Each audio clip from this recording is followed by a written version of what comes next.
Hello guys, welcome back to another episode of mic पे मिलेंगे। क्यों लड़कियों के दिमाग और दिल में बचपन में ही ला दिया जाता है, स्पेशली भारत जैसे देश में, कि जो भी है हमारी जिंदगी एक शादी, लड़का, उसका बच्चे घर पैदा परिवार। करना बाद में। हाँ, वही तो सही है। ये सोच जो है इसको कैसे जड़ से निकाल सकते हैं? और हम जब छोटे होते ना तब से ना आसपास के लोग ऐसे ही बोलते हैं कि अरे आपकी तो लड़कियां है, शादी करनी पड़ेगी, शादी करके ये करेगी, शादी करके वो करना होता है, तो एक माहौल ही मिल जाता है। अभी तक कितने केसेस आई गेस या कितनी लड़कियों का ऐसे हेल्प कर दी होगी अगर मैं पूछूं तो? बहुत सारी, आई थिंक देखो ना कि 105 समथिंग तो ऐसी लड़कियां थी जो अभी तक प्रेग्नेंट हो, मानसिक अस्वस्थ हो और घरेलू हिंसा से पीड़ित हो। तो मैम, आप उन लड़कियों को क्या मैसेज देना चाहोगे जिनको आज ऐसा लगता है कि वो लाचार हैं, उनका कोई नहीं और एक लाइफ बनाने की क्षमता रखती हैं लेकिन विचारों में ही फंसी हैं? अभी अगर एक महिला पहुंचती है, 5 दिन वहाँ रहती है, उसके बाद जब वो नारी केंद्र जो आप कह रहे हैं वहाँ जाती है, तो वहाँ पे उन्हें क्या क्या फैसिलिटी मिलती है? नारी संरक्षण गृह में कैसा होता है कि पहले तो इसका ना घर जैसा माहौल होना चाहिए, उनको कोई डर लगे ऐसा नहीं होना चाहिए, वो सुरक्षित महसूस करे कि नहीं मेरे साथ यहाँ कुछ गलत नहीं होगा। दूसरा, उनका ना डाइट देखा जाता है। Hello guys, welcome back to another episode of mic पे मिलेंगे। मैं हूं आपकी होस्ट तमन्ना, और आज जो हमारे साथ हैं वो यहाँ किसी बिजनेस या जॉब के बारे में बात करनी नहीं, बल्कि वो खुद एक ऐसी पर्सनालिटी है जो रोज किसी ना किसी की जिंदगी बचाती आ रही है। तो चलिए अस्मिता मैम का स्वागत करते हैं। Thank you so much ma'am आज हमारे शो पे आने के लिए। नमस्ते। तो मैम, मेरा पहला सवाल आपसे यही है कि ये सब एक्चुअली में शुरू कैसे हुआ? आप इस राह पे आई कैसे? वैसे तो मैंने पहले से इतना नहीं सोचा था कि मैं हाँ। फील्ड में जाऊंगी। हाँ जी। पहले तो हर लड़की को यही सिखाया जाता है घर से ही कि बड़ी होगी शादी कर दी जाएगी। पर जो ये शादी के बाद जो पॉइंट आता है ना, वो बहुत कुछ सिखा जाता है। बस ये जो शुरू हुआ ना, वो खुद की कहानी से ही शुरू हुआ। बाद में ऐसा हुआ कि नहीं, हमें ऐसा कुछ करना चाहिए कि बाकी जो लेडीज है, जो वुमन है, वो ऐसे घरेलू हिंसा से जो पीड़ित है, कुछ करना चाहते फिर घर वालों की वजह से नहीं कर पाती, पढ़ाई करनी है, तो ये मेंटालिटी को ना मेरे को चेंज करना है। तब जाके मैंने फिर से पढ़ाई शुरू की और मैं ये फील्ड में आ गई। अच्छा, तो ऐसा कोई एग्जैक्ट मोमेंट था जब आपको लगा कि शायद मुझे दूसरी औरतें, महिलाओं के लिए करना चाहिए? ऐसा क्या मोमेंट था जिसके वजह से ये सब शुरू हुआ? जी, मोमेंट ऐसा था कि घर पे मेरे मम्मी पापा की जो हम 3 बहनें हैं, तो घर पे बहुत फ्रीली माहौल था। अच्छा। ऐसा नहीं था कि ये नहीं करना, ये नहीं करना, बस आप पढ़ाई करो, अपने लिए कुछ बनो।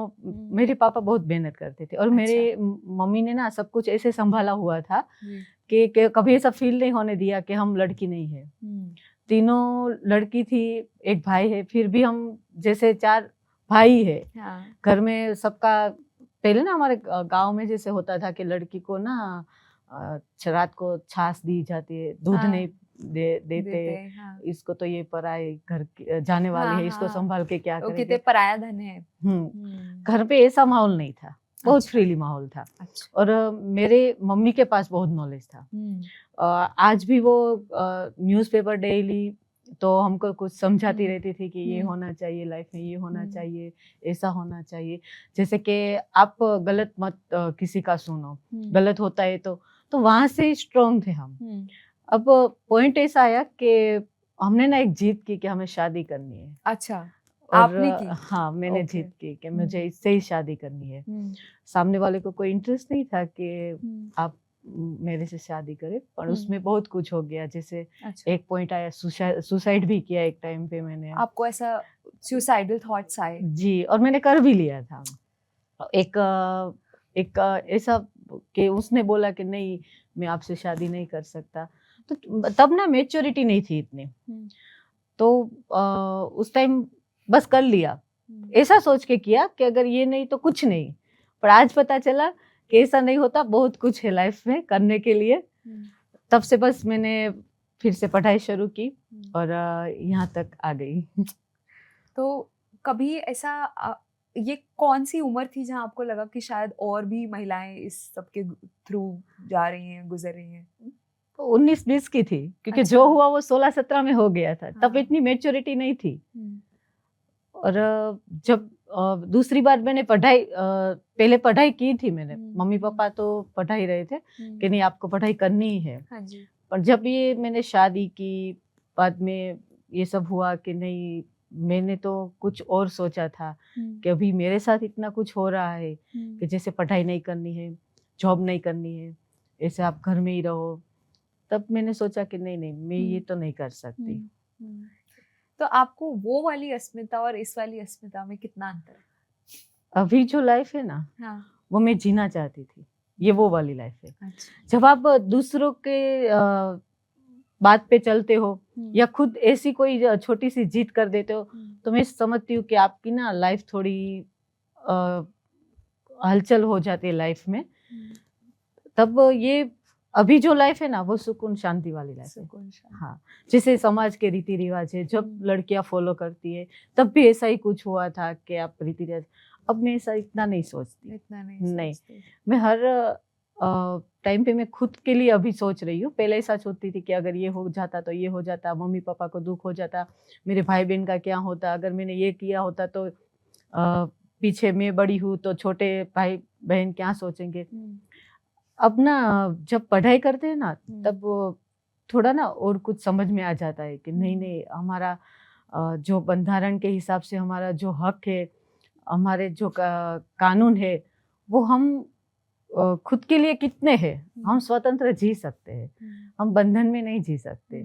पर मुझे ये समझ नहीं आता मैम, शायद इसका जवाब आपके पास होगा, क्यों लड़कियों के दिमाग और दिल में बचपन में ही ला दिया जाता है, स्पेशली भारत जैसे देश में, कि जो भी है हमारी जिंदगी एक शादी, लड़का, उसका बच्चे घर पैदा परिवार। करना बाद में। हाँ, हाँ, वही तो सही है। ये सोच जो है, इसको कैसे जड़ से निकाल सकते हैं और इसका सॉल्यूशन क्या है?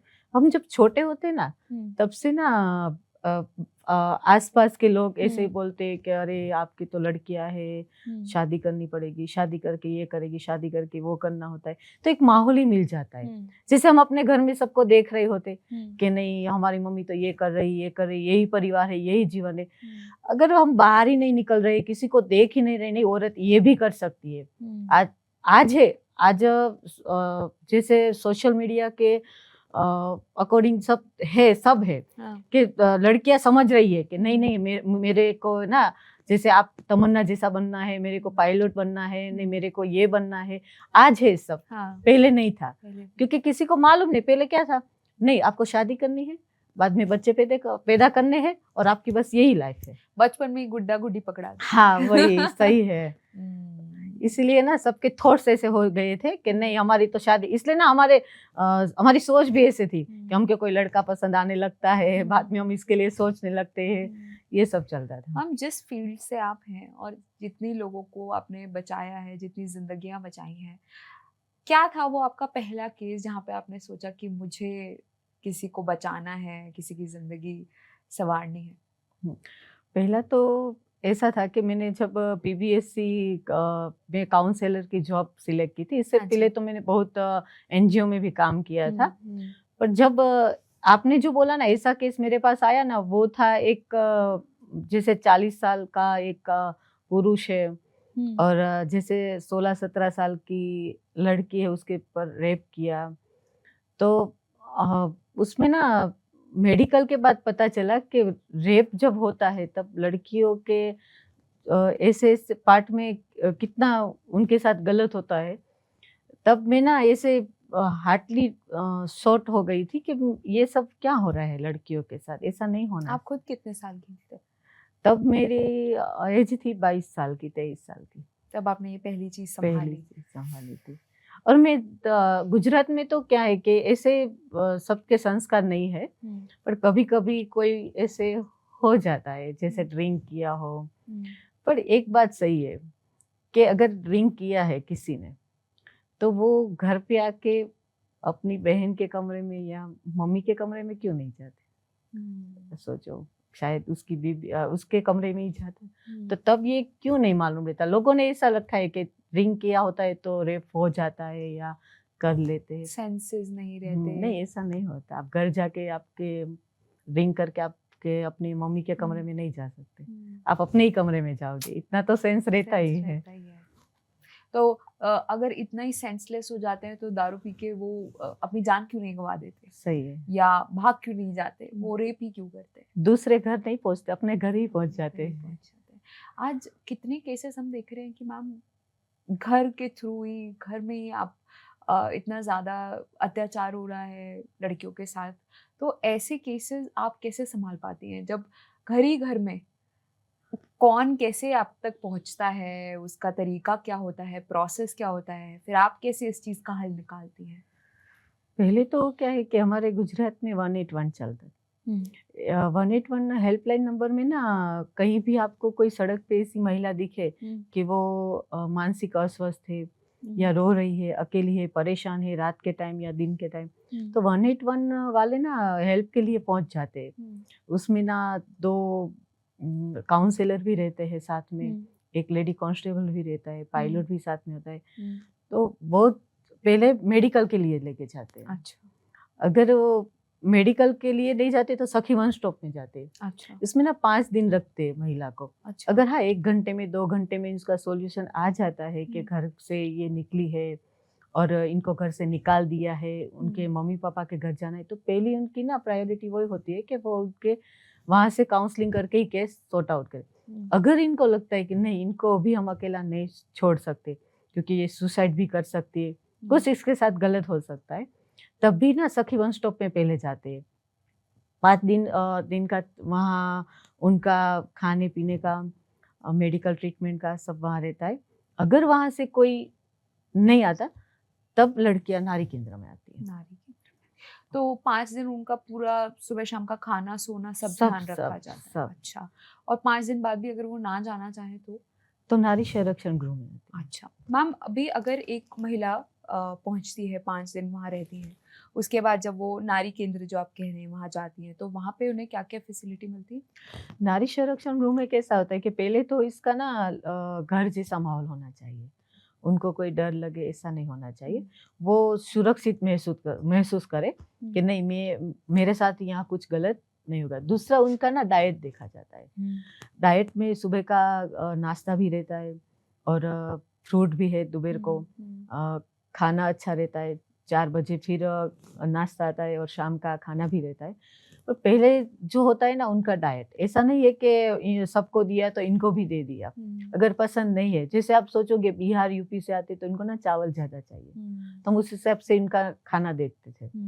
और जो प्रेग्नेंट वुमन है उनका ऐसा नहीं कि एक बार दे दिया तो अभी इनको दोबारा नहीं मिलेगा।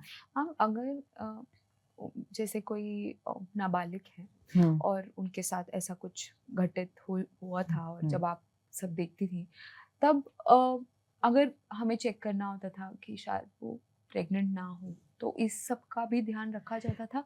पूरा बॉडी चेकअप भी हो जाता है। अच्छा। कोई भी जब तक नारी संरक्षण गृह में उनका ना मेडिकल चेकअप नहीं होता ना तब तक एंट्री नहीं देते थे। अच्छा। उनका मेडिकल होना जरूरी है। और जब ऐसा होता था तो क्या विक्टिम को बताया जाता था? हाँ, उनको मालूम रहता था क्योंकि इसीलिए ना उनको नारी संरक्षण गृह में भेजते थे। तब हमें जब नारी संरक्षण गृह में रखते थे तो 14 साल से 17 साल 16 साल की लड़कियां ज्यादा थी और प्रेग्नेंट थी।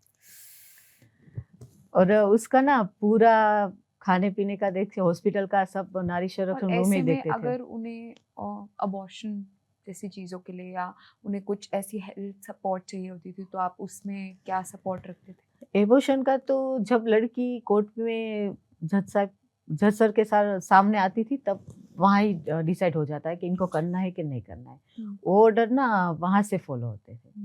हम ऐसा डायरेक्ट डिसीजन नहीं ले सकते। हमारा काम है, हमारा जो सभी हमारे अंडर में जब स्टाफ भी बहुत अच्छा था, वो पूरा ना ऐसा इतना ही देखना है उनके खाने पीने का, उनको सुरक्षित महसूस हो, कोई चीज़ की कमी ना हो। और जैसे हर बार ऐसा माहौल हो कि वो ऐसा महसूस ना करे कि नहीं मेरे को ये यहाँ नहीं रहना है। कभी कभी तो मानसिक अस्वस्थ जब वुमन स्वस्थ हो जाती थी तो मना करते थे कि नहीं हमें नहीं जाना, इधर ही रहना है। जब हम परिवार देखो कि आपका ना, आपको अगर लगता है कि नहीं मैं यहाँ सेफ हूँ और मेरे साथ कुछ गलत नहीं हो रहा है, तो हर वुमन का पहला पॉइंट वही रहता है कि उनको ना सम्मान दिया जाए, उनके साथ थोड़ी इज्जत से बात की जाए। और जब किसी को थोड़ा बहुत प्रेम मिलता है ना तो वहाँ के हिसाब से वो रहने लगती है। क्योंकि चाहे घर की बात हो या बाहर की, हमारे देश में एक सबसे बड़ी दिक्कत ये है कि अगर एक विक्टिम के साथ रेप हुआ है तो ऐसा वो औरत महसूस करने लगती है कि शायद उनसे कुछ गलती हो गई या वो किसी को चेहरा दिखाने लायक नहीं रही। तो ऐसे केस में आप कैसे एक मेंटल सपोर्ट विक्टिम को दे पाते हैं? हम तो पहले उनको ना ऐसा बोलते थे कि कोई भी लड़की ऐसे छोटी उम्र में उनको पहले मालूम नहीं होता, बाद में पता चलता है, तो ऐसा नहीं है कि उन्होंने जानबूझ के किया है।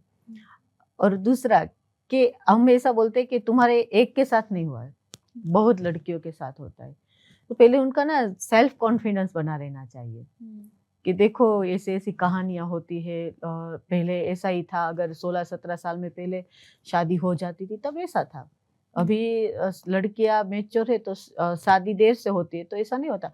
अगर आपके साथ जो हुआ है आपकी मर्जी से हुआ है तो आप अपने हिसाब से सोचो कि ये आपका इन फ्यूचर क्या है। कुछ नहीं है फ्यूचर।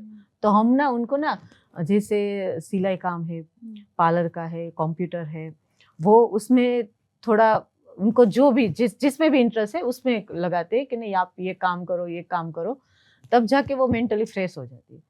जैसे ऐसा नहीं है कि बस अंदर रहना है, खाना पीना, ऐसा नहीं है। उनका संगीत का, सुबह का प्रार्थना, सुबह उनके योग टीचर आते थे कि बिजी रखने का जी, और मन लगाए रखने की तरह। जैसे हमारा रूटीन होता है ना कि हाँ नहीं जी। सुबह मेरे को ये करना है, ये करना है, ऐसा ही नारी संरक्षण गृह में रूटीन रहता है। अच्छा। कि नहीं लड़कियों को इतनी तो फैसिलिटी देनी ही देनी है।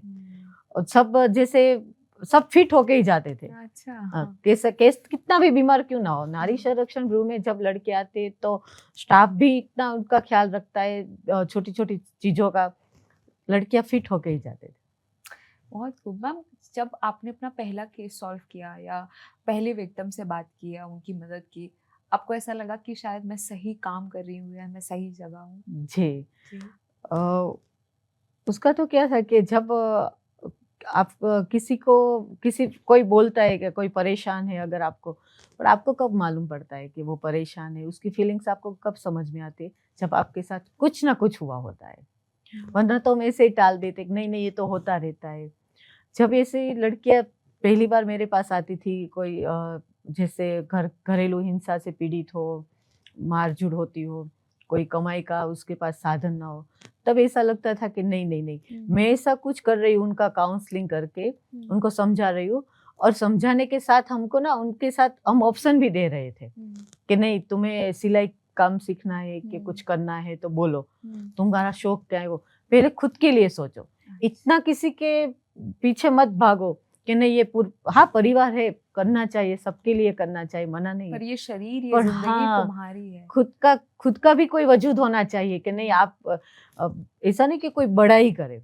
अगर आपको ये पसंद है तो खुद के लिए थोड़ा बहुत करो, तब जाके ना मेंटली वो स्ट्रांग हो जाते थे। और मुझे भी संतोष होता था कि नहीं नहीं मैंने कुछ तो अच्छा किया कि चलो उसको ना ऐसे डिप्रेशन में से बाहर निकाला इनको।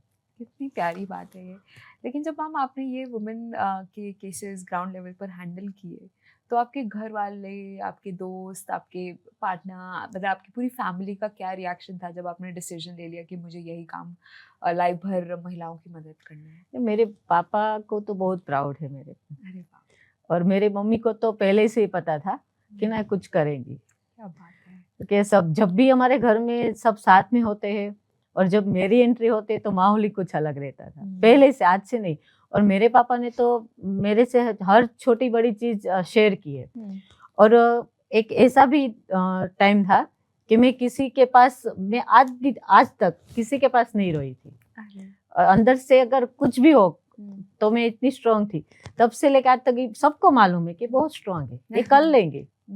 मुझे लगता है कि जब महिलाएं अपने आप को इतना इमोशनली और मेंटली और फाइनेंशियली भी, पैसों के मामले में भी स्ट्रॉन्ग कर लें तो शायद आधी दिक्कतें वहीं सॉल्व हो जाएंगी। राइट। मैं किसी भी मर्द को ऐसे टारगेट करते हुए नहीं कह रही हूँ, लेकिन ये जो पेट्रियार्की हमारे देश में चलती आ रही है, शायद एक अच्छा बैलेंस क्रिएट हो जाएगा। उसमें ना पूरा परिवार अगर साथ दे तो ही होता है, तो ही होता है। ये सही है। आप किस किस के साथ आप किसके मुंह लगोगे, वही है। अगर समाज का तो छोड़ो, समाज का तो क्या है कि अगर आज आपका टॉपिक खत्म हो गया तो कल दूसरा आ जाएगा और आपको कंट्रोल करने की कोशिश करता है। एक ही है कि अगर आप थोड़े समाज के आपके नीति नियम है उससे थोड़े हटके कुछ करो तो ही आप आगे आ सकते हैं। आपको कुछ ना कुछ तो जिंदगी में छूटना ही छूटना है, आज नहीं तो कल छूटना है। और कई सारी जैसे चीज है वो छूटने के लिए ही बनी है। देखो, हम कुदरत के आगे हम कुछ नहीं कर सकते, पर हम हमारे लिए कुछ कर सकते हैं। जैसे ऐसा है कि जब बिजनेस करती है वुमन होती है, जो जॉब करती है, वो स्ट्रगल करती है, आज की डेट में स्ट्रगल करती है। और ऐसा नहीं जो घर में काम करती है वो स्ट्रगल नहीं करती, वो भी स्ट्रगल करती है। पर उसके में डिफरेंट इतना है कि आपकी कद्र कितनी होती है। चाहे आपका पति हो, आपका भाई हो, आपका कोई ऐसा चाहे बेटा ही क्यों हाँ ना, क्यों ना, आपकी कद्र कितनी होती है ना, उसके पर डिपेंड है, आपके काम के ऊपर डिपेंड नहीं है। आज भी बहुत सारी हाउसवाइफ्स हैं जो खुश हैं क्योंकि उनकी कद्र है उन परिवारों में। सही। और कई कुछ हैं जो शायद उनकी कोई आवाज ही नहीं है कि वो अपना दुख भी नहीं दुनिया को बता अभी सकती। मैंने कई घरों में देखा है कि लोगों का ना ये थॉट्स रहता है कि नहीं ये बहू है ना तो यही करनी चाहिए, इसको 4 बजे उठना ही उठना है, इसको ये करना ही करना है। ऐसा नहीं होता। वो भी किसी की बेटी है, उसने अभी तक ये कुछ नहीं किया फिर भी वो ट्राई कर रही है। क्यों? क्योंकि ना उसको ना ये घर संभालना है। उसको ऐसा तो नहीं है कि नहीं मेरे से नहीं संभलेगा तो मैं इसे छोड़ दूंगी और मैं डिवोर्स ले लूंगी। हर तरफ से थोड़ा बहुत तो घर में होना ही चाहिए कि उसको भी ऐसा लगे कि नहीं नहीं मैंने इससे शादी करके या ये घर पे आके कोई गलत काम नहीं किया है। उसको थोड़ा प्राउड रहना चाहिए। ऐसा नहीं, आप ना अभी देख रहे होगे, अभी छोटी उम्र में ना लड़कियां सुसाइड के साथ ना उसके ना वो बीमारी हो रही है कि छोटी छोटी बात में हम भूल जाते हैं। छोटी बात में नहीं यही रखा था, ये कहाँ गया, क्यों भूल जाते हैं। आप एक काम कर रहे हो, बाद में ना दूसरी चीज सोच रहे हो, नहीं ये कर रही हूँ, इसके बाद में ये कर लूंगी, इसके बाद में ये कर लूंगी, अगर ये मेरे से सही नहीं हुआ तो मेरे सास ससुर क्या कहेंगे, समाज वाले क्या कहेंगे। हाँ, उसमें जो अंदर ने अंदर जो घुटन होती है ना, ये आपकी हेल्थ को ना बहुत नुकसान करने वाली है। अभी नहीं तो आगे जाके। ये सही है, क्योंकि सुकून तो है ही नहीं ना। हर वक्त एक दौड़ बनी हुई है कि यहाँ भी अच्छा करना है, यहाँ भी अच्छा करना है। ये तो सच। आप अगर 100% आप अच्छा कर ही लिया है और लाइफ में 5 साल 10 साल के बाद आपने एक गलती की ना, तो वो पूरा ना आपका पानी में चला जाएगा। मैम, मैं कहती हूँ कि इंसान को इज्जत कमाने में 10 साल लग जाएंगे, लेकिन गंवाने के लिए 10 मिनट भी बहुत है। पर इतना नहीं सोचना चाहिए। मैं इतना लड़कियों को तो नहीं सोचना चाहिए कि मेरे बारे में ये क्या बोलेंगे। सबका दिन आता है, सबके लिए सब कुछ आता है। बस खुद को थोड़ा बहुत खुश रखो, खुद के लिए कुछ करो। जैसे पैसे अभी कितने इम्पोर्टेंट है, सबके लिए है, ऐसा तो नहीं है कि। पर इसमें ना मैं ऐसा सोचती हूँ कि स्त्री और पुरुष दोनों आते हैं। क्या आप कभी देखा है कि आप पुरुष कितना भी कमा रहे, कितना, घर जाके अगर घर में ही शांति ना हो तो वो कहाँ जाएगा। सही बात। और ऐसे ही मैं बोलती हूँ कि अगर औरत पैसे कमा रही है, घर का भी देख रही है, आप उनकी थोड़ी बहुत ही कद्र ना करो तो उनका क्या होगा। वही होने वाला है कि एक बार लास्ट में क्या होता है कि ये सब कुछ छोड़ के या तो मर जाए या इसको ना छोड़ के हम अकेले जीना शुरू कर दे। हर चीज के पीछे कुछ ना कुछ तो आफ्टर लॉन्ग टाइम का जो आपने मैंने बोला ना आपकी घुटन वही होती है कि आप थक जाते हो। तो क्यों ना एक दूसरे की कद्र करते हुए परिवार को, उस जगह को एक अच्छी जगह बनाए जहाँ दोनों का मन लगा रहे। पर सबको भी क्या है कि सबको ऐसा लगना चाहिए कि नहीं मैं तो ये सास हूँ तो वो ईगो कहते हैं, अकड़ जो है सबकी। और बहुत सारे मैंने ऐसे पुरुष भी देखे कि नहीं नहीं मैं तो पुरुष हूँ तो मैं जैसा बोलूँ वैसा ही होना चाहिए। अभी चेंज हो रहा है, धीरे धीरे बहुत चेंज हुआ। मैंने देखा है मैं जब कोई शादीशुदा लड़की को खुश देखती हूँ तो मुझे बहुत अच्छा फील होता है क्या बात। कि चलो ये अच्छी लाइफ जी रही है। घुटन वाली तो लाइफ नहीं है कि नहीं नहीं ये घूंघट निकालो। और वो भी मैं बोलूँ, अगर घूंघट से किसी को एतराज नहीं है, उसके ना स्वाभिमान से एतराज है। घूंघट भी निकाल लेगी अगर आपका ना उनका ना सम्मान बना रहे। किसी को ऐसी परेशानी नहीं है कि अब जीन्स पहने तो ही हमारा है। वो घूंघट में भी स्वाभिमान, जैसे आप राजस्थान में देखो, औरतें ना उनके ना मुंह पे आप कभी नहीं ऐसा देखोगे कि नाराज होगी लाइफ। खुश एकदम। हाँ, फिर भी वो घूंघट निकालती है। आज की तारीख में वो घूंघट निकालते। ऐसा नहीं कि वो जीन्स पहनते हैं तब भी खुश है, वरना उसका ना उनका सम्मान है वहाँ। अब देखना उन लोगों का, जब राजस्थानी कल्चर में मैंने देखा है, वो सबका सम्मान करते हैं। और जेंट्स लोग भी बहुत औरतों के सम्मान करते हैं। उनका उनके जो आवाज में भी, जैसे बाईसा बा, हाँ ऐसा तू तारी वाला जैसा उनका टोन नहीं होता। वही इज्जत है, छोटी छोटी बातों में इज्जत है। इतना नहीं कि उनके लिए तुम बहुत कुछ करो, नहीं, छोटी बात में जिसे उनके आपके उनके साथ टोन कैसा है आपका, वो होना चाहिए हर वुमन को। वही तो है ना मैम, कि हम ये नहीं कह सकते कि कोई भी सही है या गलत है, बस हर तरीके के लोग होते हैं। अब आप देखिए, आज आदमी भी बहुत केसेस में फंस रहा है। सही है। एलिमनी, सही है ना, केसेस जहाँ उनके ऊपर झूठे आरोप लगाए जा रहे हैं। तो उसके बारे में क्या कहेंगे, क्योंकि आपने ज्यादातर नारियों के लिए काम किया है, तो ऐसे केसेस में आपका क्या कहना है? मैंने बहुत सारे पुरुष के लिए भी इससे काम किए हैं कि जो वो भी डिप्रेशन में जाते, वो भी इंसान ही है ना। ऑब्वियसली। और उनको ना बहुत कुछ इमोशनली तो किसी को बता नहीं सकते। तो उसका क्या रहता है कि जैसे एक लड़की है, इनको अगर पसंद नहीं है यहाँ रहना, फिर भी वो टॉर्चर करती है एक पुरुष को, और वहां से निकलने के लिए कोई दूसरा रास्ता वो चुन लेती है। तो आप वो सोचो कि अगर उसने कोर्ट केस कर दिया है तो पुरुष का क्या होगा? उसकी कोई गलती नहीं है। अगर आपको वहां नहीं रहना है तो सीधे मुंह बोल दो ना कि मुझे ये अच्छा नहीं लगता, कि मुझे नहीं रहना है। वो क्या करती है कि उनको फंसा के वो अपनी जिंदगी आराम से जीती। ब्लैकमेल और भी बहुत सारी। और पैसे का तो पता नहीं, अभी एक सबको ना ये हो गया है कि नहीं, मैं से ये केस डाल दूंगी तो मेरे को ना इतने पैसे मिलेंगे, और तब में मैं वो अपनी लाइफ तो जी रही होती है, जैसे वो उनका जीना तो चलता ही है, और सामने वाले को परेशान करना है, ना तो छोड़ना है, ना तो कुछ उसके साथ रह के अच्छे से लाइफ गुजारनी है। नहीं, ऐसा कुछ नहीं होता है, बस उनको परेशान करना है।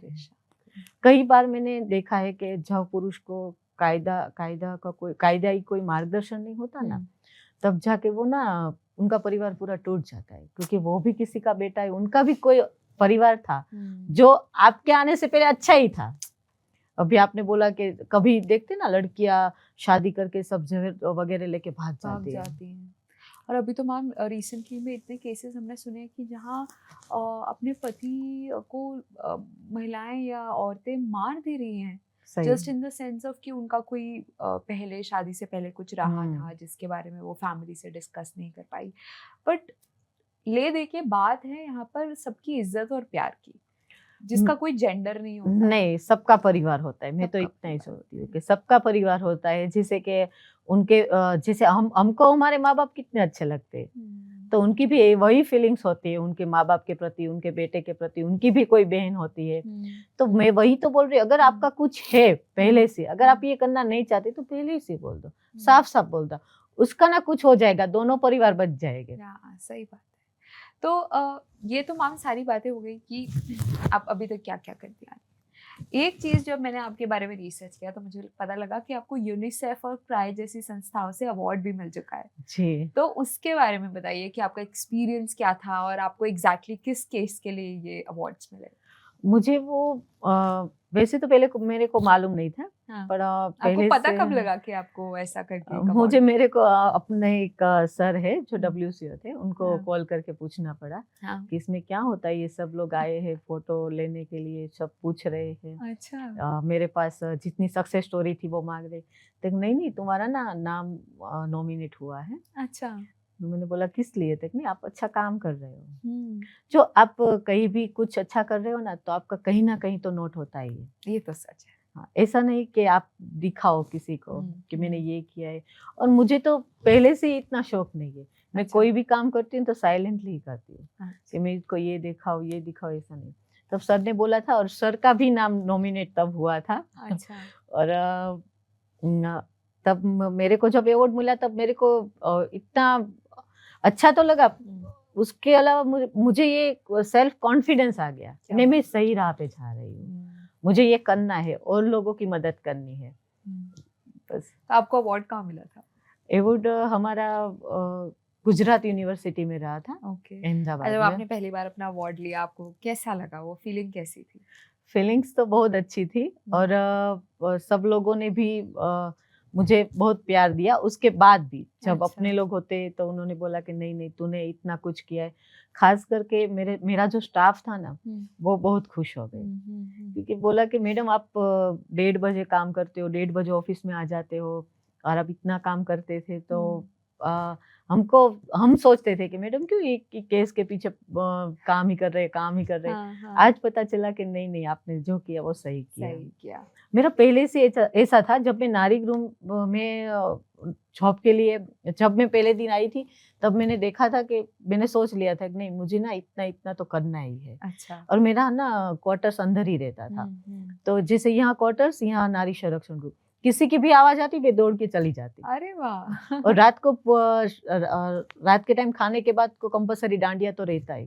और ऐसा नहीं कि इसको यही सॉन्ग, जिनको जो सॉन्ग मैं अब इसमें ना एक कहानी बताती हूँ। एक बिहार से लड़की आई थी, उसमें हमको मालूम नहीं पड़ रहा था वो कहाँ से, वो बोल ही नहीं रही थी।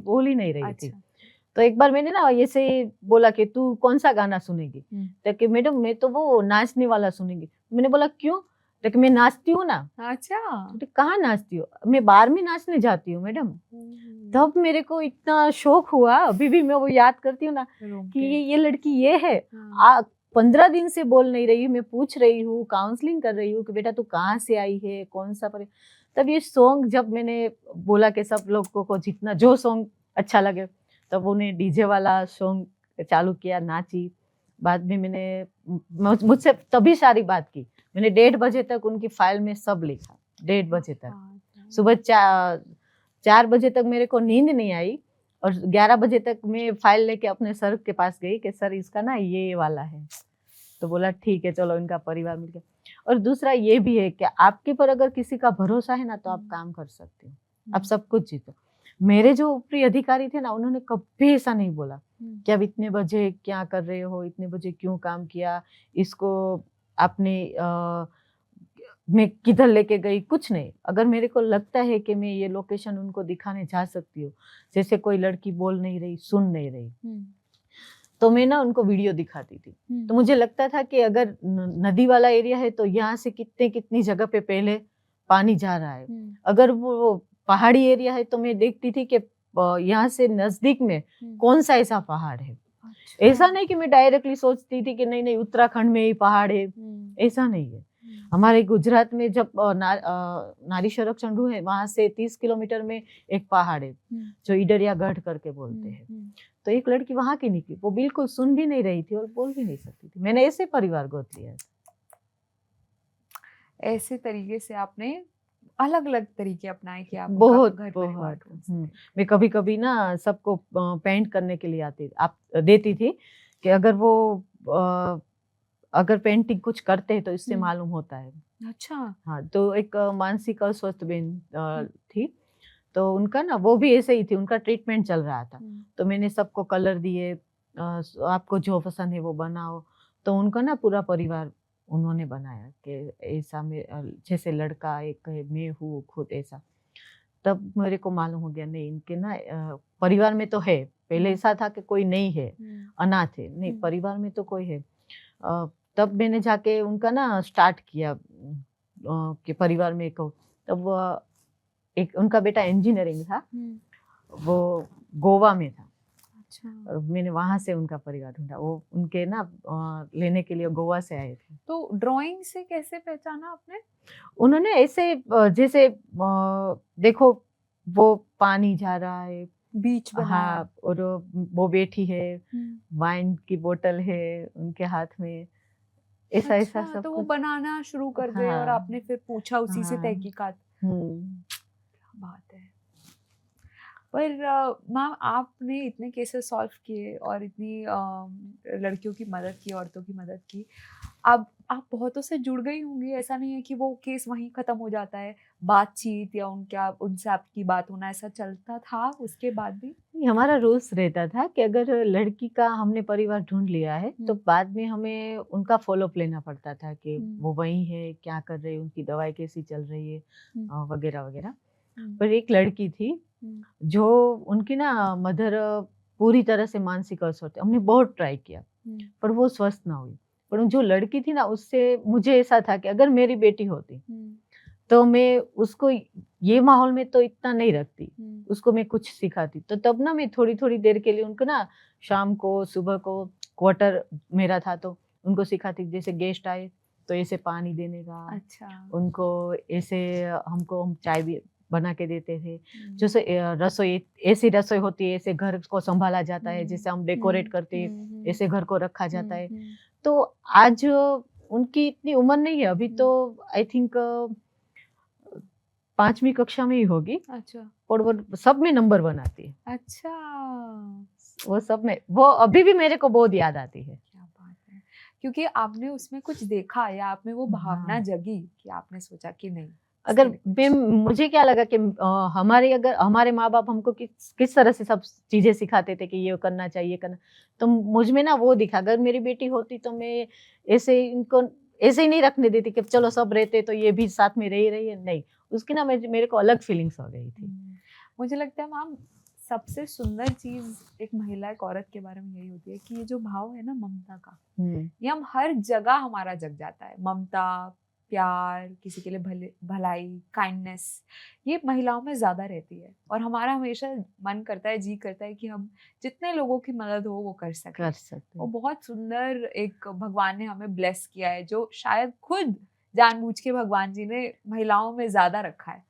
और आपने जो बोला ना कि हमको किसी का दिया भाव आ जाता है, मेरे को तो बहुत ही आ जाता है। ऐसा नहीं तभी तो मैम आपने इतने लोगों की हेल्प की है। मुझे अगर कोई परेशान दिखे ना कि इसका एक आंसू भी गिरा, तो मैं ना उनको समझाने लगती हूँ कि नहीं तुम ये अभी ना स्ट्रांग हो जाओ, ये तो चलता रहता है, लाइफ है, इस टाइम भी चला जाएगा, अच्छा टाइम। तुम मेरे को ही देखो, मैं कैसी थी, मेरा भी टाइम खराब था, ऐसा नहीं। पर मैं क्या उनको ना ऐसे कॉन्फिडेंस मेरा ही पहले तो बता देती हूँ कि जैसे अभी मैं जॉब कर रही हूँ ना, मैं अच्छी जगह पे हूँ ना, तू भी एक दिन अच्छी जगह पे आ जाएगी, तब ना वो स्ट्रांग हो जाती है।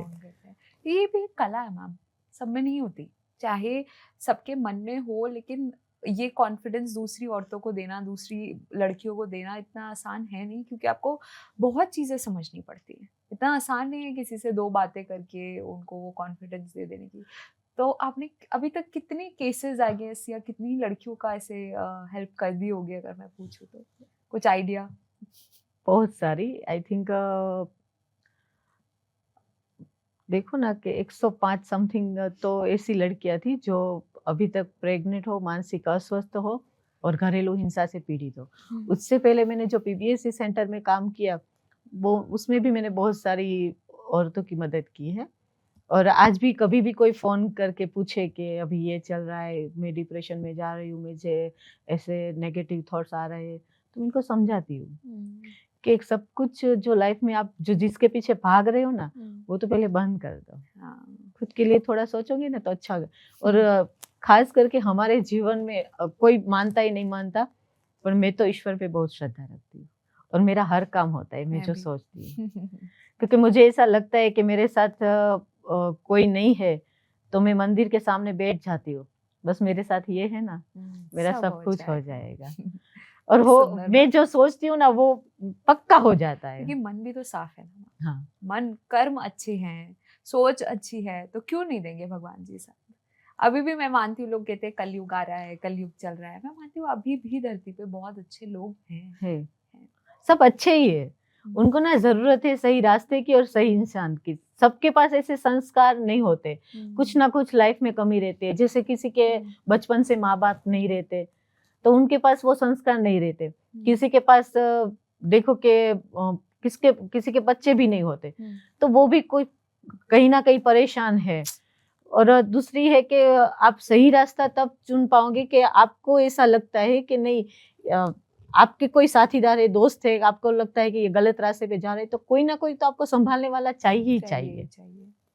तब जाके ये ना सब लोग अच्छे बन सकेंगे, और हम खुद को भी इतना होगा कि नहीं, हमने किसी की जान बचाई है, किसी के साथ अच्छा किया है। क्योंकि ऊपर वाला पूरी डायरी लिख रहा है अपने कर्मों हाँ, की। सही अगर है। हमें लगता है कि हमें कोई नहीं देख रहा है तो वो झूठ है।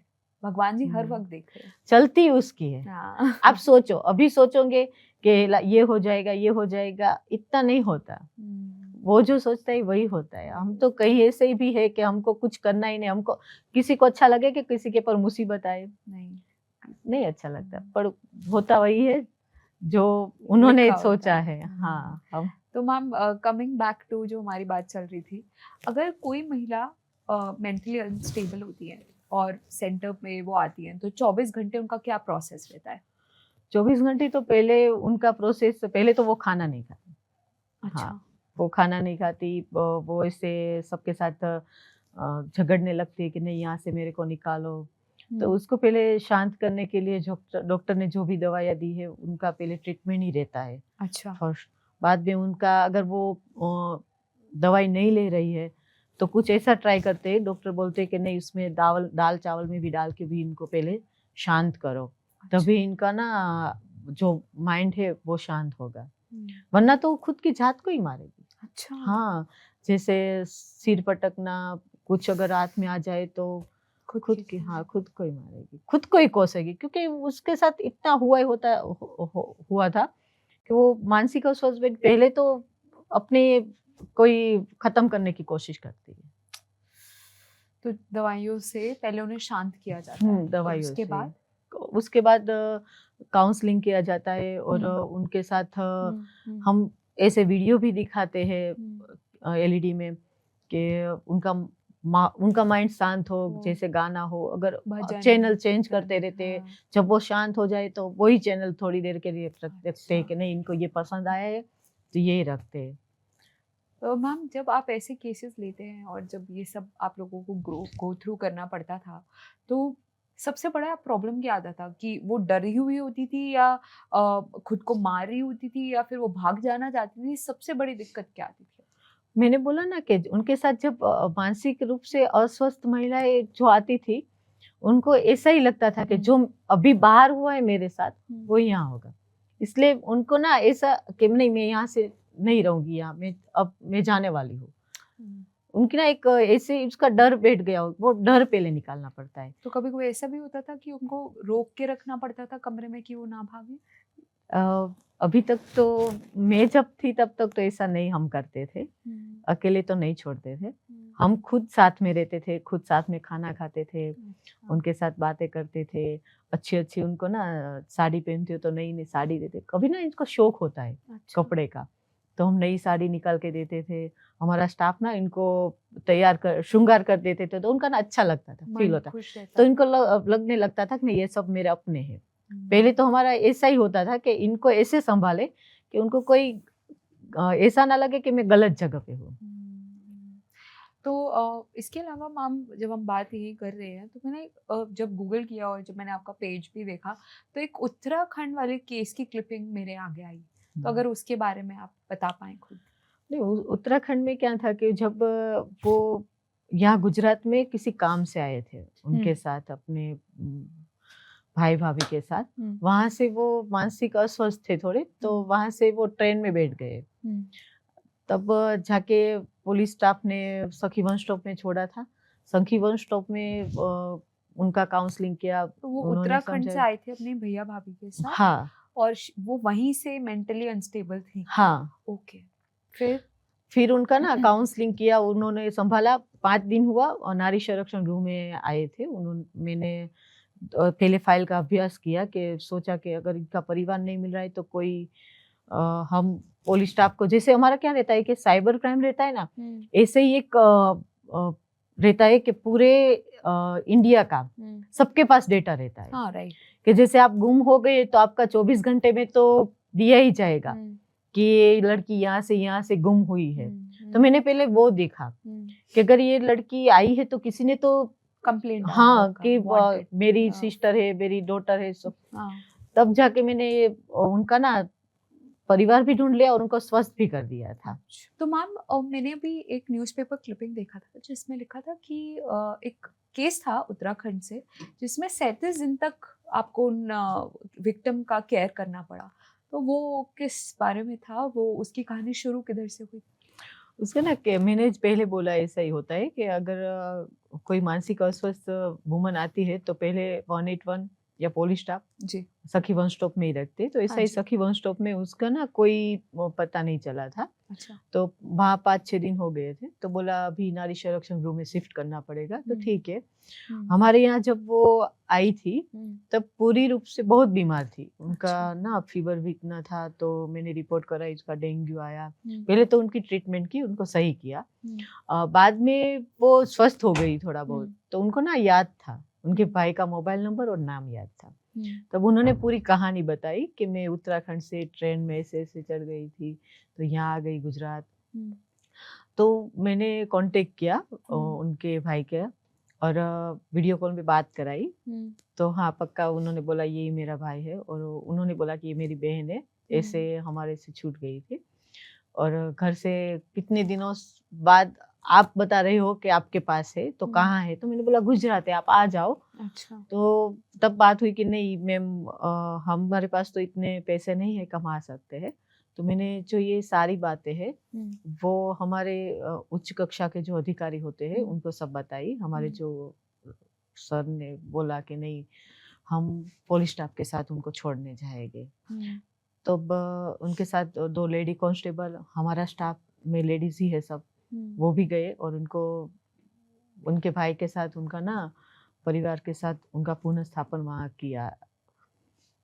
सब मानसिक अस्वस्थ बेन का एक ही जैसा नहीं होता, कोई जल्दी ठीक हो जाती है, किसी को बहुत टाइम लगता है, किसी को इतना टाइम लगता है जैसे 2 साल भी कम है। हाँ, उनका नहीं मिलता तो परिवार नहीं मिलता, मिल जाता है तो पूरी ऐसी कोशिश रहती है कि उनके ना जल्द से जल्द उनका परिवार के साथ हम पुनः स्थापन कर दें। तो फिर आपको जब इतने दिन आप किसी से बातें करती हैं, इतने जुड़कर रहती हैं, उनके साथ टाइम स्पेंड करती हैं, आपका भी एक इमोशनल उनके साथ कनेक्शन बन जाता होगा? हमारा स्टाफ के साथ और इनके साथ पूरा परिवार जैसा ही माहौल रहता है। जैसे कोई आज हमने किसी का पुनः स्थापन किया है, परिवार ढूंढ लिया, या किसी को हमको छोड़ना है, तो सब जैसे एक लड़की की घर पे विदाई होती है ना, तो सबको आंसू आ जाते हैं। तो सब एक दूसरे के साथ ना इतने इमोशनली अटैच हो ही जाते हैं, साथ में रहते तो। बिहार और एमपी की जो इसमें ना 2 लड़कियां थी। अच्छा। और दोनों का यही था, मानसिक रूप से अस्वस्थ। उनको ना इतना भी अपना खुद का जैसे देखते हैं कि अपनी खुद की कोई रूटीन लाइफ देख सकते, उतना भी नहीं था सेंस, इसलिए उनको ना देर लगी थी, क्योंकि साइकेट्रिस्ट के पास उनकी जब दवाई चल रही होती थी तो हम इतना प्रेशर नहीं करते। पहले इनको ना हमने ठीक किया, बाद में जो एड्रेस बोला कि मैं यहाँ से हूँ, यहाँ से, तब जाके हमको परिवार मिला था। और उसमें हमको पूरा सपोर्ट रहता है हमारे कलेक्टर सर जी का, एसपी सर जी का, डब्ल्यूसीओ सर जी होते हैं, डीपीओ सर जी होते हैं, सब जाके सबका ना ऐसा रहता है कि हम वहाँ से उनके डॉक्यूमेंट देखते हैं कि नहीं यही उनका परिवार है, वेरिफिकेशन के बाद ही यहाँ से सब लेटर के साथ भेजते हैं उनके परिवार के पास। अब आपने इतना कुछ किया, लेकिन वो हमारा एक गुजराती और हिंदी का जो आ रहा है, पर यहाँ पर देखिए बात है इमोशन की, बात है आपके अच्छे कर्मों की, भाषा का कोई रोल नहीं है। वो तो सही है, क्योंकि जो काम आपने किया वो कोई कितनी भी अच्छी हिंदी इंग्लिश बोले वो नहीं कर पाएगा। सही है, उसके लिए भाव होना चाहिए। सही है। तो इसके अलावा जैसे जब आप परिवारों को मिलवाती हैं और जब उनका मिलाप हो जाता है या इतने दिन बाद वो खोजते हैं और उनके साथ इतना कुछ घटित होता है, तो आपको वो फीलिंग कैसी लगती है जब आप परिवार को मिलते हुए देखती हैं? मुझे पहला ना ऐसा होता है कि अगर इसकी जगह हम होते तो कितने दिन हम अपने परिवार से अलग रह सकते हैं। सब तो इतने मेंटली प्रिपेयर नहीं होते कि वो परिवार से दूर रहे, और परिवार भी वहाँ जैसे पुलिस स्टेशन में अर्जी देनी है, बोलते हैं कि हमारी लड़की को ढूंढो, सब अपनी जगह कोशिश करते हैं। पर मेरा यही रहता था कि नहीं, मैं इसका ना जल्द से जल्द परिवार ढूंढूं, और परिवार भी परेशान है, ये भी इधर परेशान है। और जब मिल जाते थे ना, तब सुकून की नींद आती थी, वरना मेरे को ना नींद कम आती थी। अच्छा, जब तक कारण था। कोई भी केस जब मैं हाथ में लेती थी कि नहीं मुझे इनका परिवार ढूंढना है, तो जब तक मिल नहीं जाता तब तक ना मैं रात को ठीक से सो नहीं पाती थी, क्योंकि मैं भी परिवार से दूर थी। मैं भी वहाँ जॉब करती थी तो अकेली ही रहती थी, परिवार से दूर। मुझे पता है कि कैसा लगता है जब हम परिवार के साथ खाना खाते हैं और अकेले बैठ के खाना खाना पड़ता हो, तब वो ना एक हमको ना डिप्रेशन में भी आ सकते थे हम, बेचैनी होती थी। बस ऐसा ही मेरे को हर वुमन में फीलिंग्स नजर आती थी कि नहीं, इसके जगह मैं होती तो उसका ना कैसा होता है। तो एक और केस था जहाँ फादर ने खुद अपनी बेटी को पुश और सेल करने की कोशिश की जी। उस केस के बारे में अगर आप हमारे ऑडियंस को बता। वो ना नारी संरक्षण गृह में रहने के लिए नहीं आई थी, वो उनके ना पड़ोस वाले साथ में जैसे बताने आए थे। हम बोलते हैं ना कि नहीं आपसे मिलना है, आपका ना थोड़ा आपकी थोड़ी ना सलाह चाहिए कि आप कैसे, इनका ये है तो इनका कैसे करें, इनका क्या हो सकता है। तो मैंने बोला ठीक है, आप लड़की को लेके आओ, मैं उनको बोलती हूँ कि वो कुछ बता नहीं रही है। ठीक है, तो वो लड़की जब मेरे पास आई तो उनकी ना 12वीं कक्षा में उनकी पढ़ाई चल रही थी। अच्छा। और उनके साथ ऐसा हुआ था, उनके साथ तो हुआ ही हुआ था, इससे छोटी भी थी। वो लड़की को तो मैंने नहीं देखा था, पर मैंने तब पुलिस स्टाफ को बोला कि इनकी अर्जी लेनी है और इनका जो अभी एग्ज़ाम आ रही है, तो पुलिस प्रोटेक्शन के साथ उनकी एग्ज़ाम भी हमने वो लड़की को बोला कि आप एग्ज़ाम बिंदास अपने हिसाब से एग्ज़ाम दे दो, अपने पुस्तक का भी इनका ख्याल रखा कि और डिप्रेशन में ना जाए, और उनके साथ कुछ नहीं हुआ है ऐसा हमने उनको फील करवाया। और वहाँ जो कायदा के हिसाब से तो उनका फादर को जो सजा मिलनी है वो तो देखा ही है कोर्ट ने, पर अभी वो अपनी पढ़ाई कर रही है और सही जगह है। सही जगह है।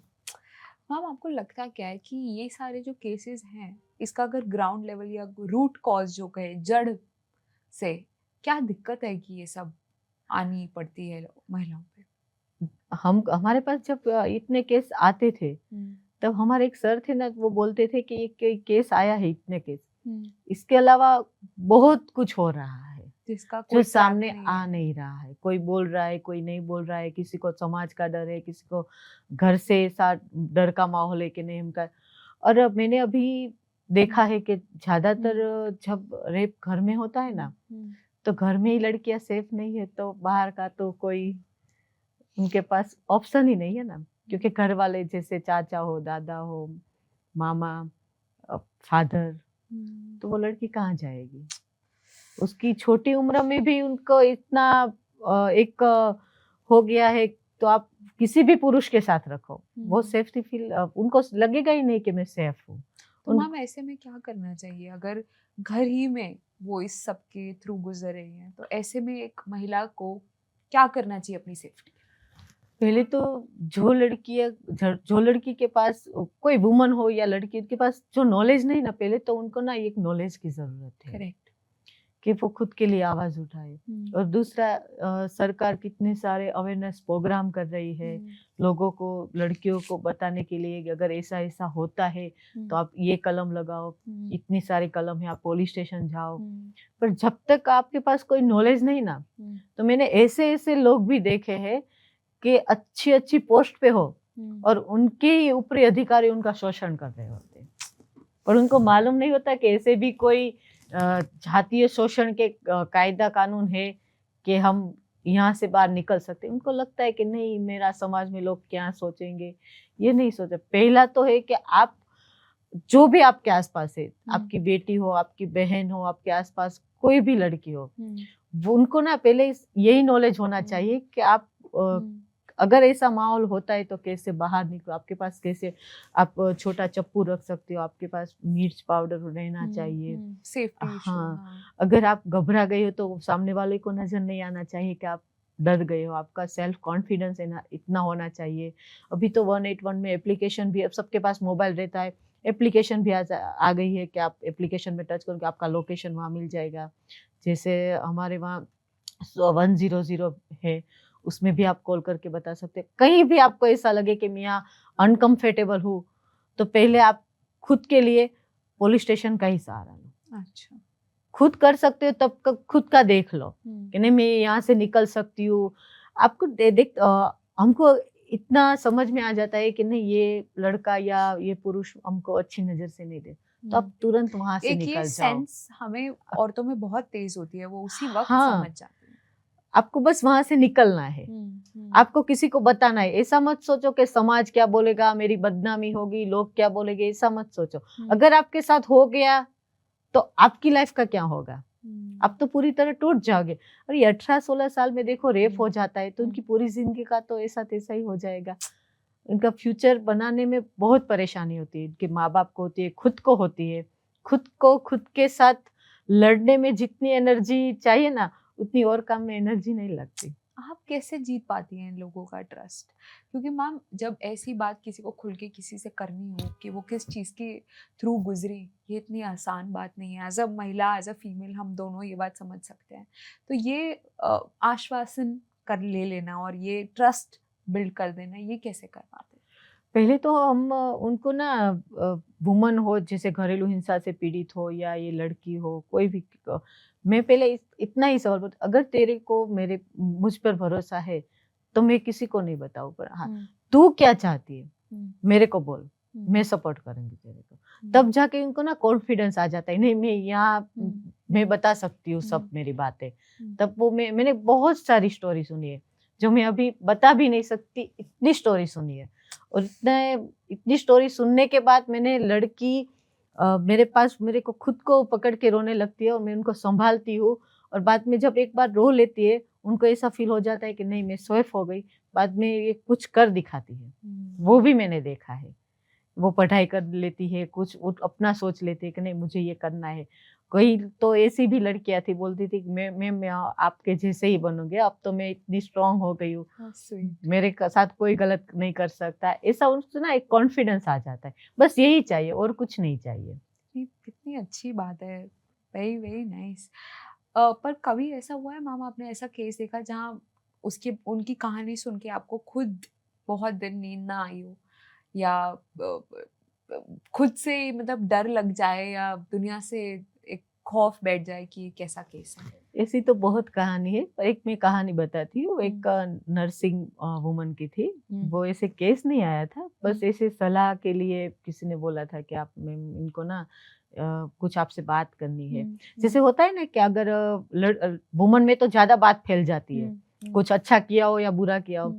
तो उसमें क्या रहता है कि किसी ने बताया कि नारी संरक्षण गृह में जो अभी मैडम है ना, वो अच्छी तरह से सलाह देती है सबको। ना मेंटालिटी ऐसी हो गई थी। तो उन्होंने कॉल किया, तो उन्होंने बोला कि मैडम मेरे साथ ना ऐसा ऐसा हो रहा है, तो मैं क्या करूँ? तो मैंने बोला तू एक बात 181 में कॉल करना। जब ऐसा कोई माहौल आए कि जैसे कि कोई डॉक्टर है, उनके नर्स हो, आपको लगे कि यहाँ मुझे अभी अनकंफर्टेबल होने वाला है या मेरे साथ कोई छेड़छाड़ होने वाली, तो तू डायरेक्टली ना 181 में कॉल कर देना। अच्छा। मुझे वो गांव का नाम भी नहीं याद, वो लड़की का नाम तो मैं नहीं ले सकती, पर तब मैंने बोला था, तब उनकी 181 ने मदद भी की थी। और तब जाके उनके परिवार वालों को पता चला था कि हमारी लड़की का साथ ये हो रहा था, इसलिए वो जॉब पे नहीं जा रही थी। घर से प्रेशर था कि तू जॉब पे जाओ। जॉब ऐसा नहीं कि आपने पढ़ाई कर ली है, आपने एक स्टेटस बना लिया है तो आपको सब कुछ मालूम ही है, वरना वो तो साइंस की स्टूडेंट थी। इसलिए बोलते हैं कि बंधारण जो है हमारा, वो सबको पढ़ना चाहिए। तब हमको मालूम होता है कि हमारे जो कायदा कानून है हमारे लिए कितने हैं। सही बात है मैम। इसके अलावा मेरा एक अगला सवाल आपसे रहेगा कि ये तो बात हो गई विक्टिम्स की।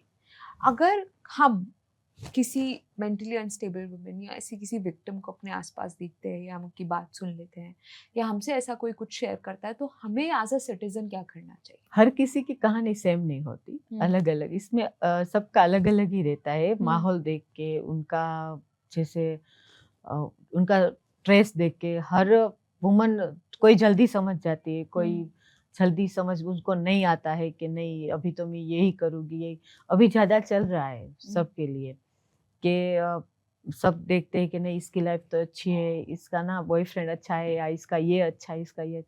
तो किससे हर लड़की को किसी का देख के खुद का नहीं सोचना चाहिए। देखिए सबका अलग अलग रहता है। तो पहले तो मैं इतना ही दिखाऊंगी कि अगर आप 3 घंटे की मूवी देख सकते हो तो आप गूगल में सर्च करके अपने हक का कुछ भी देख लो, तो आपको समझ में आ जाएगा कि नहीं लाइफ में हमारे लिए, हमारी सेफ्टी लिए कि क्या कुछ है। सब अच्छा बोलेंगे क्योंकि आप उनको चाहिए, आपका यूज भी होगा। जब वो उनका जो स्वार्थ है वो खत्म हो जाएगा, आप छोड़ भी देंगे, तब आप टूट जाओगे। इससे अच्छा है कि पहले से ही थोड़ा स्ट्रांग हो जाओ। हर लड़की को बोलती है। बट अगर मैं किसी विक्टिम को दिखती हूँ या कोई ऐसी वुमेन है जिनके साथ कोई रेप या ऐसी कोई सिचुएशन घटित हो चुकी है, तो मेरे को पहला क्या स्टेप लेना चाहिए? कैसे मदद कर सकती हूँ? उसको आप अकेला नहीं छोड़ सकते। ओके। उनके साथ तो आप तो रहना ही रहना है। अगर आपको मालूम हो गया है कि इसके साथ ये है तो आप अकेले, क्योंकि उसके पास कोई ऑप्शन नहीं है।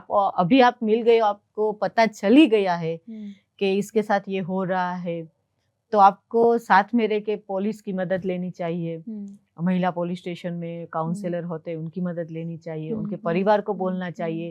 अगर कोई आपकी, मैं तो बोलती हूँ कि अगर कई बार ऐसा होता है कि फ्रेंड को फ्रेंड का पता होता है कि इसके साथ ये हो रहा है, तो पहले तो आप परिवार को बताओ।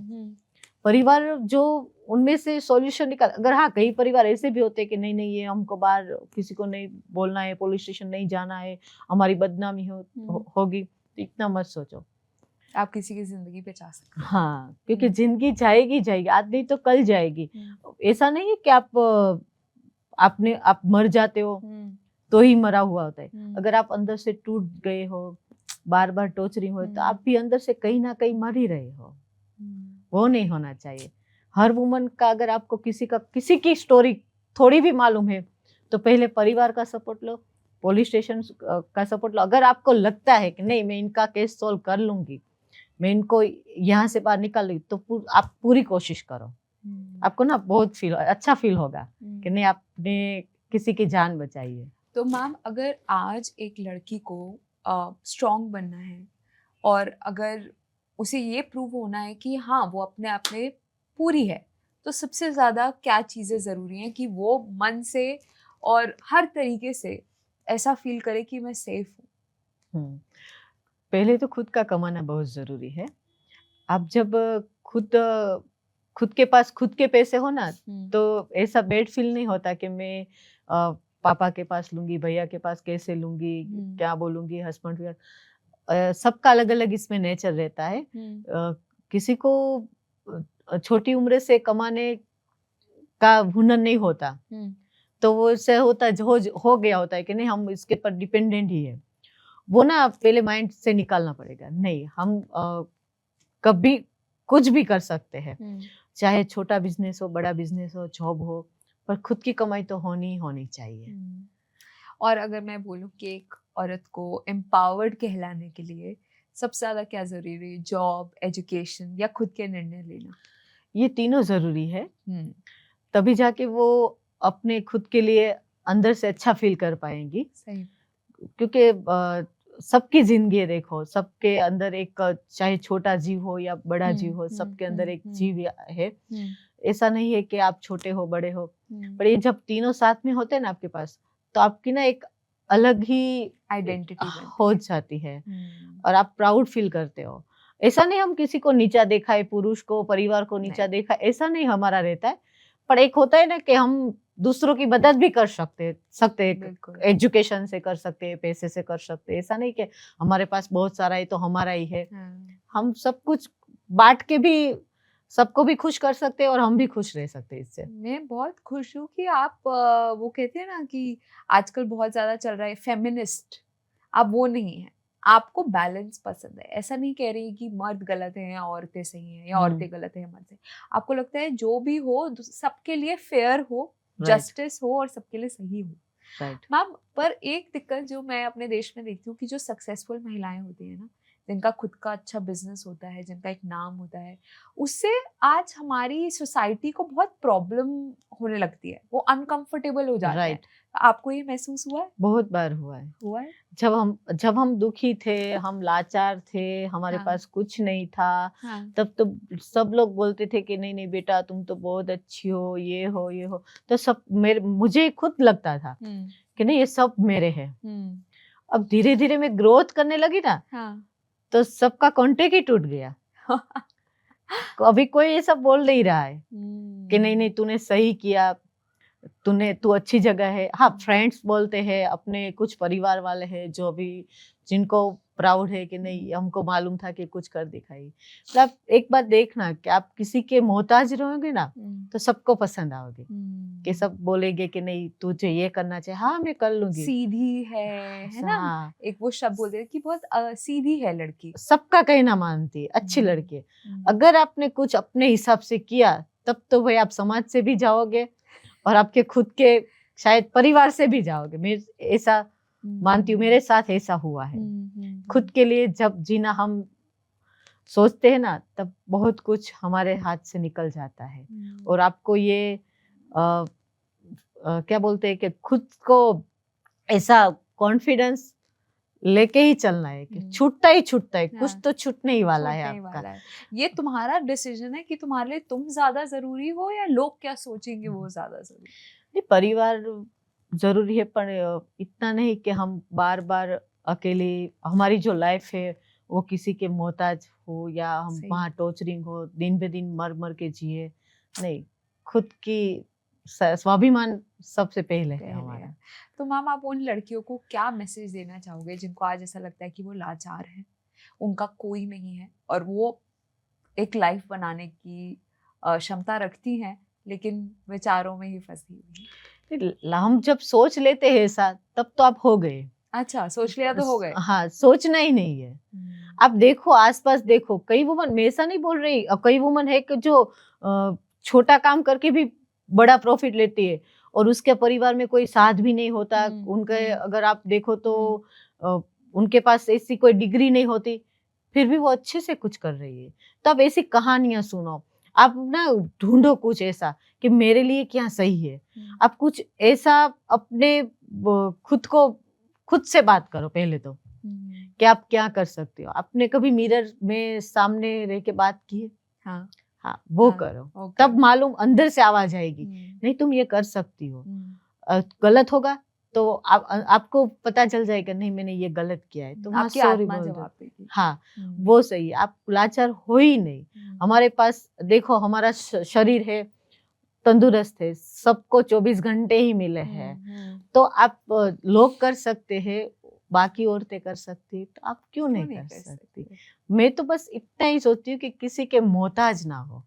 आप ना उसमें ना फंस जाओगे, खुद की जो है पहचान वो भूल जाओगे आप। और अगर किसी महिला के साथ गलत हुआ है और उनके दिमाग में पहला थॉट आ रहा है सुसाइड, तो ऐसी महिलाओं को आप क्या मैसेज देना चाहोगे? पहले तो सुसाइड करना ही नहीं चाहिए। अगर आपने किसी के लिए कर लिया तो मैं बोलती हूँ बहुत पछताओगे, क्योंकि मैंने किया था। मैंने जब सुसाइड किया तब मैंने ऐसा ही सोचा था कि आसपास कुछ नहीं है, अब मेरा खत्म हो गया है, अगर ये इंसान नहीं है तो मैं कुछ भी नहीं हूँ। जब आप इतना कॉन्फिडेंस से अपने खुद को ऐसे सोच लेते हो ना, तब तो पक्का आपको कुछ ऐसा ही आता है कि नहीं मैं सुसाइड कर लूँ या ये कर लूँ। ये नहीं करना उस वक्त इतना स्ट्रॉन्ग थॉट आपको देता है कि फिर आपको शायद कुछ और नहीं सोचता। आपकी लाइफ किसी के परे नहीं है, आप हो, इसलिए सुसाइड नहीं करना चाहिए। बहुत सारे लाइफ में ऑप्शन है। अगर सुसाइड किया भी तो आप जान से जाओगे, नहीं किया तो आप देखना कितने सक्सेस हो जाओगे। लेकिन किसी कोई छोटी बात हो या किसी इंसान हो, कोई भी हो, मतलब कोई ऐसा कोई पॉइंट लेके आप सुसाइड मत करो। वैसे सब कुछ छूटने वाला है। आज मैं भी हूँ, आप हो, बहुत कुछ छोड़ के आए हैं, बहुत कुछ छूट गया है हमारा, फिर भी हम जिंदा है। ऊंच नीच तो सबकी जिंदगी में है। हाँ, सबकी एक अलग कहानी। लोग क्या देखते, सबका अच्छा ही देखते। सोचो, आप सबको पहले लगता था कि सब ऐसा सोचते हैं कि नहीं, ये तो इतनी आगे बढ़ गई, तो इतनी अच्छी लाइफस्टाइल जी रही, इनके पास तो ये है, ये है। आप अच्छा देखते हो तो आपको ऐसा लगता है कि मेरे पास कुछ नहीं है। ऐसा नहीं होता, सबकी एक अलग कहानी है। वो भी कहीं ना कहीं वो दलदल से बाहर निकल के ही आया है। आपको बस उसका देख के आपको निकलना है, सोचना है कि नहीं, मुझे भी ऐसा बनना है। आप कर लोगे पक्का। हम जो सारी बातें आपने आज मुझे बताई ना, मुझे लगता है कहीं ना कहीं हर महिला ये सुनना चाहती थी, उन तक ये बात पहुंचना, वो चाहती थी उनसे ऐसी कोई बातें करे और उन्हें ये message they. I am very thankful कि आप अपना टाइम निकाल कर यहाँ आई और आपने मन की सारी बातें और अपना एक्सपीरियंस हमारे साथ शेयर किया। और मतलब मैं चाहती हूँ अगर आपकी जैसी हर स्टेट में 1000 महिलाएं भी हो जाए ना, तो फिर हमें किसी और की टेंशन लेने की जरूरत नहीं। आप भी तो वही कर रही है ना, अच्छा काम कर रही है जी। लोगों को तक अभी जो सोशल मीडिया के हिसाब से बात पहुंचनी चाहिए वो आप कर रही है। वो भी एक मुझे आपका बहुत अच्छा लगा। Thank you. लोग बोलना चाहते हैं कि हम कहाँ बोले, किसी को बताना चाहते हैं कि हमारी भी एक अलग स्टोरी है। लोग आपने इतना हमको यहाँ सम्मान दिया, और आप भी एक वुमन है। बिल्कुल, आपको देख भी लोग ऐसा सोचते ही होंगे कि नहीं, मुझे तमन्ना के जैसा बनना है। अरे बहुत बड़ी बात है। आपके जैसा कॉन्फिडेंस, आपकी जैसी स्पीच। इसलिए मैं वही है मुझे कि हर वुमन ना सक्सेस होनी चाहिए, फील्ड चाहे जो भी हो, हाँ। बस अपनी दम पे खुद को कुछ होनी चाहिए। सही बात है, बिल्कुल सही। Thank you so much ma'am कि आप हमारे शो पे आए। Guys, this is it for today's episode. आज अस्मिता मैम हमारे साथ आए गुजरात से, टू माइक पे मिलेंगे। इतना सारा ज्ञान उन्होंने दिया फॉर सेफ्टी, सिक्योरिटी, कितने लोगों की उन्होंने मदद करी, कितनी जिंदगियां बदली, और आज कितनी सारी महिलाएं इनकी वजह से एक अच्छी लाइफ जी रही हैं। अगर आपको ये एपिसोड पसंद आया तो कॉमेंट जरूर कीजिएगा, और like obviously, subscribe to our channel. That is it for today. Thanks and signing off from Mike पे मिलेंगे।